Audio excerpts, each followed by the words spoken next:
Famous landmarks reborn through AI. Let's dive into Montagne Sainte-Victoire. Rising sharply from the Provence landscape in southern France, this limestone ridge stretches 18 kilometers east of Aix-en-Provence, its jagged crest soaring 1,012 meters above sea level, a silent giant that's watched over the region for 60 million years.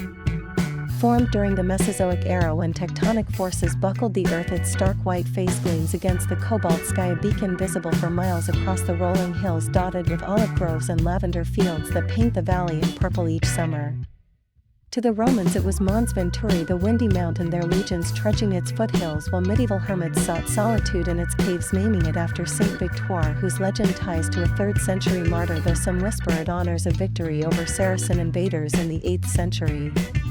Its rugged beauty captivated Paul Cézanne, the Aix-born painter who immortalized it in over 80 works between 1885 and 1906, his brushstrokes turning its angles into a cornerstone of modern art, his canvases now scattered in museums worldwide, a love letter to the mountain he called his Muse. Trails crisscross its slopes, the most daring leading to the Croix de Provence, a towering iron cross erected in the 1600s at the summit, where hikers gaze out over the Mediterranean shimmering 30 kilometers south on clear days, or north to the Alps' distant snowcaps. The mountain's eastern flank plunges into steep cliffs, a playground for climbers scaling its limestone crags, while gentler paths wind through pine forests alive with the hum of cicadas and the scent of wild thyme, their shade a refuge from the Provençal sun that bakes the rock to 90 degrees in July. Springs like the Bibimus trickle from its base, their waters feeding vineyards that craft crisp rose, a taste of the land itself, while fossils of ancient sea creatures embedded in the stone hint at its underwater origins millions of years ago.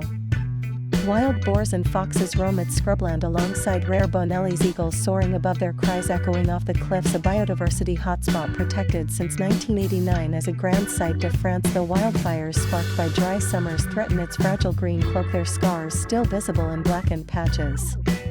The best time to visit is spring, when wildflowers bloom in riots of yellow and red, or autumn when cooler breezes soften the ascent, avoiding the heat that turns trails to dust in summer, or the rare winter snow that dusts the peak in white. From below, the mountain shifts with the light dawn bathing it in pink and gold, midday sharpening its edges against the sky, while dusk cloaks it in violet shadows, a dance Cézanne chased with every stroke.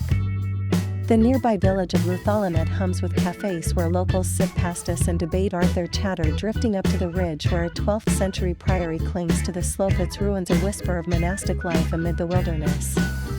Montagne Sainte-Victoire isn't just a peak, it's a timeless canvas where nature, history and human vision collide in quiet majesty. Enjoy the show, subscribe now and tell us your next landmark.